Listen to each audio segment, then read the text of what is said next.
Hi, my name's Jay Cadmus. I'm a senior manager in Cognizant's organizational change management consulting practice. And today I want to talk to you about email. We've seen the rise of a number of new platforms for communication in the work and business world. Things like Yammer and Slack and Chatter and other enterprise social networks. We've seen texting become a staple of communication. We have internets and intranets. But email still remains the primary platform by which we communicate with one another. I think it's very safe to say that email is not going away anytime soon. And that represents a number of challenges for us as we try to communicate with one another on a day to day basis. I think we all do the same thing. We come to work in the morning, we open up our inbox, and we look at all the email that's sitting there waiting for us. And we start looking down the list, trying to decide what we can delete without even reading it. That's a problem if somebody's trying to communicate something to you that's important or if you're trying to communicate with them. I had a colleague who once said that email kind of falls into three categories. There's the stuff that you get that you know what to do with. There's the stuff you get that you don't know what to do with. And then there's the stuff you get that nobody knows what to do with. And the reality is, if it falls in the second or third category, that email is more than likely to end up in the wastebasket.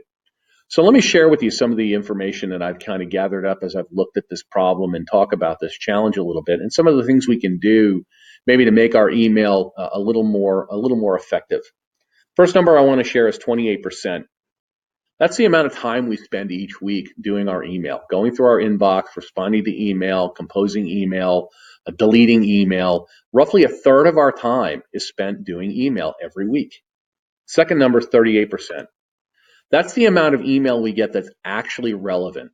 So we're spending a third of our time on our email, and only about 40% of it is actually relevant. The other 60% or so actually just goes straight into the wastebasket. And that creates a real challenge because if you're the one that's trying to communicate, how do you rise above all that clutter and noise? The next number is 64%. That's the number one factor. That's the number one thing people look at. 64% people look at who an email was sent by to decide whether or not they're going to open it. The second thing they look at is what the subject line says. So you think about that. People are looking at two data points and making a decision in a split second whether or not they're even going to open the note. If you think about it, if I get an email from an ID that I don't recognize with a subject line that either doesn't interest me or is somewhat inscrutable, I can delete that email immediately and not have any worry about it.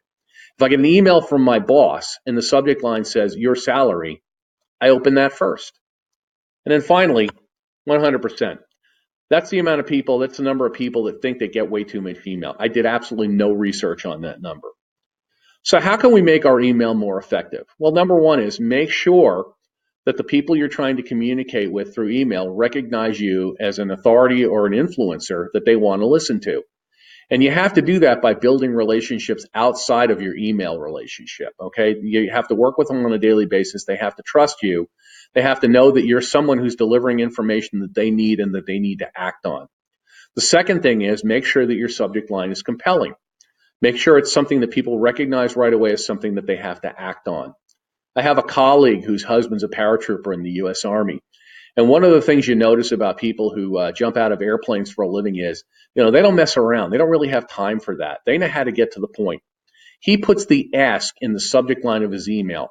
Now, I'm going to guess in his case, it's things like start artillery barrage or send more grenades.